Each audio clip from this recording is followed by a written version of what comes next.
அன்பான தேவ பிள்ளைகளே, உங்களை அன்போடு வாழ்த்துகிறேன்.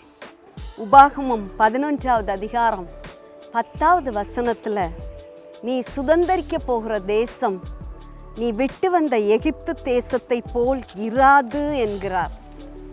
நாம் சுதந்தரிக்க போகிற கானான் தேசம், பரலோக தேசம் எப்படிப்பட்டதாக இருக்கும்?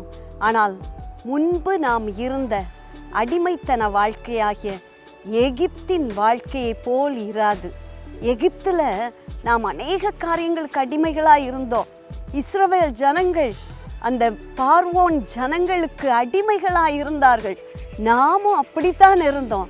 ஆனால் ஆண்டவர் சொல்கிறாரு, நீ இப்போ சுதந்தரிக்க போகிற, நீ இன்றைக்கு பெற்றுக்கொண்ட இந்த வாழ்க்கை அந்த அடிமைத்தன வாழ்க்கையை போல் இராது.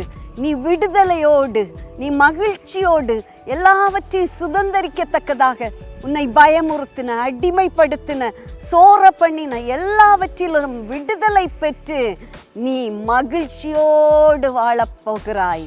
இந்த வார்த்தைகள் உன்னை ஆசீர்வதிப்பதாக. God bless you.